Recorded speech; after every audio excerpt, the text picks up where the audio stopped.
ചോദിക്കാം. മെസ്സി ഉൾപ്പെട്ട Argentina team നവംബറിൽ കേരളം സന്ദർശിക്കില്ല. അർജന്റീനിയൻ മാധ്യമമായ ലാ നാസിയോൺ ആണ് ഇക്കാര്യം റിപ്പോർട്ട് ചെയ്തത്.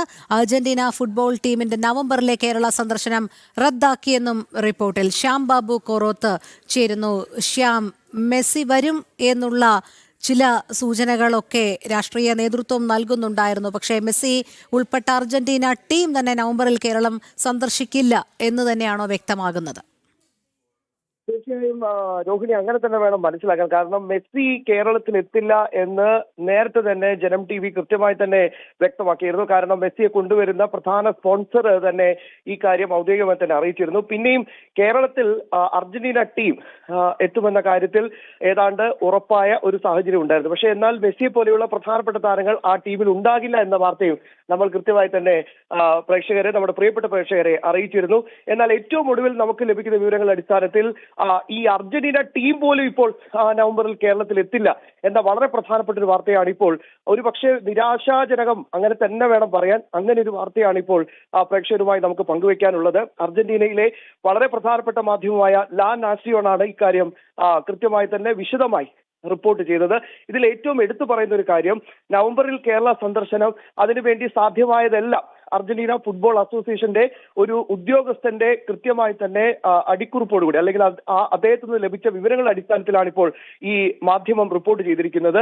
അതിൽ ഏറ്റവും പ്രധാനപ്പെട്ട കാര്യം, സാധ്യമായതെല്ലാം ചെയ്തു കഴിഞ്ഞു. എല്ലാ കാര്യങ്ങളും അവിടെ അർജന്റീന ടീമിന്റെ പ്രതിനിധിയെ കേരളത്തിലേക്ക് അയച്ചു, കൊച്ചിയിലേക്ക് അയച്ചു. അദ്ദേഹം ഇവിടെ എത്തി കാര്യങ്ങളെല്ലാം വിശകലനം ചെയ്തു. എന്തൊക്കെ ആവശ്യങ്ങളാണ് വേണ്ടത് അതെല്ലാം കൃത്യമായി പറഞ്ഞു. അതിനുശേഷവും ഒരു തരത്തിലുമുള്ള സഹായവും അല്ലെങ്കിൽ ഒരു തരത്തിലുമുള്ള സഹകരണവും ഇതുമായി ബന്ധപ്പെട്ട് കൊച്ചിയിൽ നിന്ന് അല്ലെങ്കിൽ കേരളത്തിൽ നിന്ന് ലഭിച്ചില്ല എന്നൊരു കാര്യം കൂടി ഇവർ കൃത്യമായി തന്നെ എടുത്തു പറയുന്നുണ്ട്. അതിന്റെ അടിസ്ഥാനത്തിലാണ്, അതായത് പ്രതിനിധി സംഘം ഇന്ത്യയിലെത്തി, വിശേഷിച്ച് കൊച്ചിയിലെത്തി, ഫീൽഡ് ഹോട്ടൽ സന്ദർശനം, കൂടിക്കാഴ്ച ഇതെല്ലാം കഴിഞ്ഞതിന് ശേഷവും കൃത്യമായി തന്നെ ഞങ്ങളുടെ ആവശ്യങ്ങൾ നിറവേറ്റാൻ കേരളത്തിന് സാധിച്ചിട്ടില്ല എന്ന കൃത്യമായ ഒരു കാരണത്തോടു കൂടിയാണ് ഇപ്പോൾ ഈ പ്രധാനപ്പെട്ട, ഞാൻ വീണ്ടും എടുത്തു പറയുന്നു, നിരാശാജനകമായ അർജന്റീന ഫാൻസിനെ സംബന്ധിച്ചിടത്തോളം, നമ്മുടെയൊക്കെ ഫുട്ബോൾ ആരാധകരെ സംബന്ധിച്ചിടത്തോളം നിരാശാജനകമായ ഈ ഒരു വാർത്ത ഇപ്പോൾ പുറത്തു വന്നിരിക്കുന്നത്. AFI ഉദ്യോഗസ്ഥരെ ഉദ്ധരിച്ച് തന്നെയാണ് ലാ നാസിയോൺ ഈ റിപ്പോർട്ട് ഇപ്പോൾ പുറത്തു വിട്ടതെന്ന് തന്നെയാണ് ഈ വിഷയത്തിൽ ഗൗരവം വർദ്ധിക്കുകയും ചെയ്യുന്നുള്ളത്.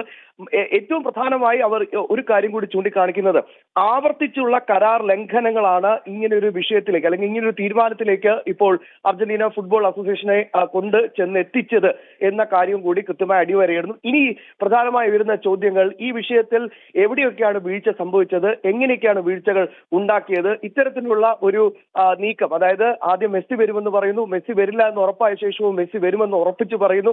അതിനുശേഷം മെസ്സി തന്നെ ഔദ്യോഗികമായി തന്റെ ഫേസ്ബുക്ക് അക്കൗണ്ട് വഴി ഭാരത പര്യടനം കൃത്യമായി തന്നെ ലോകത്തെ അറിയിക്കുന്നു. അതിലും കേരളം ഉൾപ്പെടുന്നില്ല. വൺ മോർ സിറ്റി എന്ന് മാത്രം പറയുന്നു. പക്ഷെ അവിടെയും അഹമ്മദാബാദോ അല്ലെങ്കിൽ തെലങ്കാനയോ ഈ രണ്ട് സംസ്ഥാനങ്ങളിലേക്ക് കാര്യങ്ങൾ, അല്ലെങ്കിൽ ഗുജറാത്തോ തെലങ്കാനയോ ഈ രണ്ട് സംസ്ഥാനങ്ങൾ മാത്രമാണ് പരിഗണിക്കുന്നതെന്ന് നമുക്ക് വിവരങ്ങൾ ലഭിക്കുന്നു. ഇങ്ങനെയുള്ള സാഹചര്യങ്ങളൊക്കെ നിലനിൽക്കുമ്പോൾ ഇതിന് പിന്നിൽ ഇത് കേവലം ഒരു രാഷ്ട്രീയ ഗിമ്മിക്ക് മാത്രമാക്കി മെസ്സിയെ ഉപയോഗിച്ചോ എന്നത് മാത്രമാണ് ഇനി ഉയരുന്ന പ്രധാനപ്പെട്ട ചോദ്യം. ഇതിന് ഉത്തരം നൽകേണ്ടത് കേരള സർക്കാർ തന്നെയാണ്. എന്തായാലും ഒരു കാര്യം വ്യക്തമാണ്, നവംബറിൽ നിലവിൽ അർജന്റീന ടീം കേരളത്തിൽ എത്തുന്നില്ല. ഒരു പക്ഷേ ഒരു വലിയ പ്രതീക്ഷയ്ക്ക് വകയുള്ളത് മാർച്ചിലേക്ക് ഈ കരാർ പുനഃക്രമീകരിക്കാനുള്ള ചില നടപടികളും ഇപ്പോൾ AFIയുടെ ഭാഗത്തു നിന്ന് ഉണ്ടാകുന്നുണ്ടെന്നാണ് മനസ്സിലാക്കുന്നത്. അതായത് ആവർത്തിച്ചുള്ള കരാർ ലംഘനങ്ങൾ നടന്നിട്ടും AFIക്ക് കേരളത്തിൽ വരാൻ താല്പര്യമുണ്ട് എന്ന് തന്നെയാണ് മനസ്സിലാക്കുന്നത്.